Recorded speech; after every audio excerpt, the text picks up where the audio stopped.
வணக்கம். நம்ம குரு அதிசாரம் அடைஞ்சு கடகத்துக்கு வந்திருக்க மிதுனத்திலேருந்து, திருப்பியும் 2026 மேல அவர் குரு பெயர்ச்சியே நடக்கப் போறது. கடகத்துக்கு வரப்போறார்.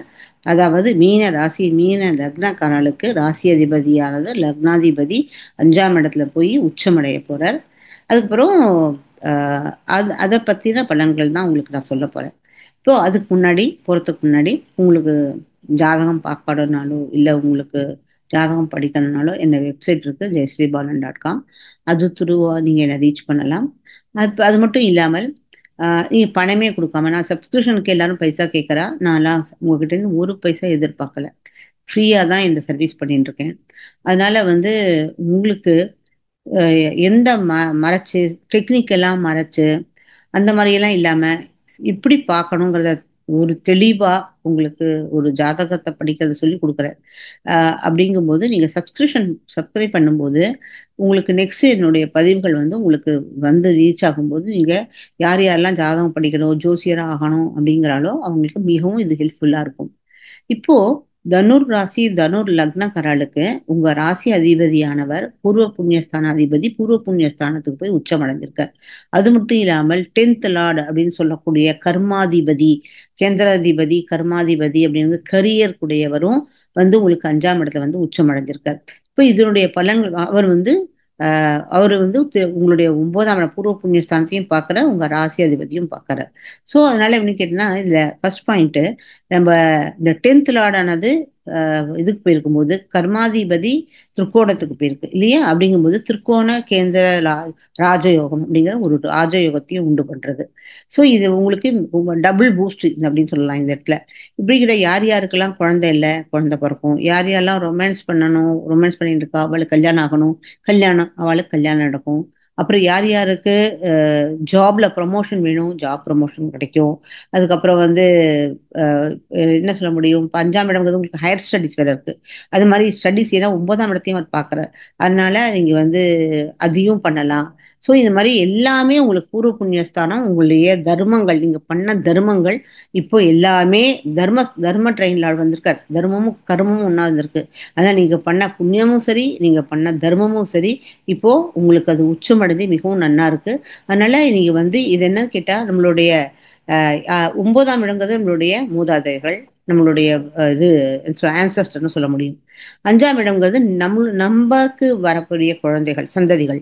ஸோ இவர்கள் எல்லாரும் நன்னா இருக்கிறதுக்கு நம்ம இன்னும் இன்னும் மேலும் நம்மளுடைய தர்மத்தையும் கர்மத்தையும் மிக பணிவாக ஏழைகளுக்கு இருக்கட்டும், முதியவர்களாக இருக்கட்டும், அவளுக்கு எத்தனைக்கு எத்தனை நம்ம தர்மம் பண்ணிட்டு இருக்கோமோ, எத்தனைக்கு எத்தனை நம்ம சேவை பண்ணிட்டு இருக்கோமோ, அவ்வளவுக்கு அவ்வளவு உங்களுக்கு மிகவும் இது லாபத்தை கொடுக்கறது, நல்லதுதான் கொடுக்கறது. இது அருமையான ஒரு பிளேஸ்மெண்ட் மீன ராசிக்கு. நீங்க ஏழரை சனியோட புடியில உட்கார்ந்துட்டு இருக்கீங்க. ஆனா இந்த குருவானது உங்களுக்கு 2026லயும் சரி 2027 மே வரைக்கும் இங்கதான் இருக்க போற. அதனால 2027 மே வரைக்கும் அவர் உங்களை ப்ரொடெக்ட் பண்ணிட்டு இருக்கார். அதுவும் அவர் சொந்த வீட்டை பார்க்கும்போது சனீஸ்வர பகவான் கூட உங்களுக்கு ஒன்றும் பண்ண முடியாது. அதனால உங்களுக்கு மிகவும் நல்லது. அவருடைய 9ஆம் பார்வையானது நீங்க வெளிநாட்டுக்கு ஸ்டூடெண்ட்ஸ் யார் யாரெல்லாம் வெளிநாட்டுக்கு போகணும்னு ஆசைப்படுறா, அவளுக்கு வெளிநாட்டுக்கு போக முடியும். யார் யாருக்கு பேரன்பேத்தி பார்க்கணும், அவளுக்கு பேரன்பேத்தி பார்க்க முடியும். யார் யாருக்கு கொஞ்சம் இதுல இத்தனை நாளா போகவே முடியல, எனக்கு இந்த தெய்வ ஸ்தானங்களுக்கெல்லாம் போக முடியல, தீர்த்த ஸ்தானங்களுக்கு போக முடியலன்னு நினைக்கிறாளோ அவளுக்கெல்லாம் போக முடியும். அதுக்கப்புறம் அவருடைய 7ஆம் பார்வை உங்களுடைய லாபஸ்தானத்தை பார்க்கறது. அதனால உங்களுக்கு நீங்க என்ன தொழில் பண்ணிட்டு இருந்தாலும் அது உங்களுக்கு லாபத்தை கொடுக்கும். உங்களுடைய நிறைய ஃப்ரெண்ட்ஸ், நல்ல நல்ல ஃப்ரெண்ட்ஸ் கிடைப்பா, குருவோட பார்வைப்பட்டது இல்லையா? அதனால குரூப் ஆக்டிவிட்டிஸா இருக்கட்டும், யார் யாரெல்லாம் சோஷியல் மீடியால உட்காந்துட்டு இருக்கா, ஏன்னா 11th house is also social group activities. அது மாதிரி அது எல்லாருக்குமே அப்புறம் உங்களுடைய எல்டர் சிப்ளிங்ஸ், உங்களுக்கு கசின், அவங்களுடைய வாழ்க்கையும் நன்னா இருக்கும்.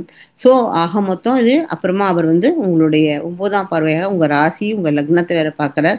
அதனால இன்னும் உங்களுக்கு உற்சாகத்தோட மிகவும் அருமையா நன்னா நல்ல உங்களுக்கு இது நல்ல பீரியட். எல்லா பிரச்சனைகளும் ஓயறது.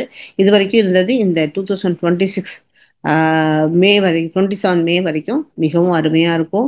அதுக்கப்புறம் வந்து கேதுவானவர் அவர் வந்து கொஞ்சம் இந்த இடத்துக்கு வர மீன்ஸ் இது வரைக்கும் உங்களுக்கு 6ஆம் இடத்துல கேது இருந்தார். அதுக்கப்புறமா அவர் 26 அக்டோபரில் கேது வந்து உங்களுக்கு 5ஆம் இடத்துல வரும்போது அதுக்கு முன்னாடியே எந்த சுபகாரியம் பண்ணாலும் கொஞ்சம் ஆனால் குருவன் கேது சேர்ந்து உட்காந்துருக்கிறது கணேச யோகம்னு ஒரு யோகம் தான்.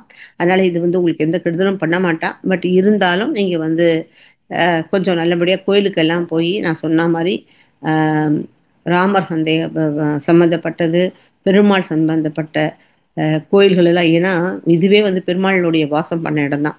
மீனம் வந்து இருக்கு இல்லையா, மீனத்தோட இது என்கிட்ட அங்கதான் பள்ளிக்கொண்ட பெருமாளே சமுதிரத்துல உட்கார்ந்துட்டு இருக்கிற இடம். அதனால இன்னும் கேட்கணுமா, எத்தனைக்கு எத்தனை பெருமாளை வணங்குறீங்களோ, எங்க உங்க வெளிநாட்டுல இருக்கிறவாளும் பெருமாள் கோயிலுக்கு போகலாம், இங்க இருக்கிறவாளும் நம்ம எல்லா பெருமாள் கோயில் இந்த தான் பெருமாள் கோயிலுக்கு போகணும்னு ஒரு இதுவே கிடையாது. எங்கெங்கெல்லாம் பெருமாள் இருக்காரோ அங்கெல்லாம் போய் பண்ணிட்டு வரலாம். அதே மாதிரி ராமேஸ்வரத்துக்கும் போயிட்டு வர்றது உங்களுக்கு மிகவும் நல்லதை கொடுக்கும். இதுக்கு என்னை பொறுத்த வரைக்கும் 100க்கு 100 மார்க் கொடுக்க முடியும். இந்த இந்த பீரியட் உங்களுக்கு ஒரு கோல்டன் பீரியட். உபயோகப்படுத்திக்கோங்க.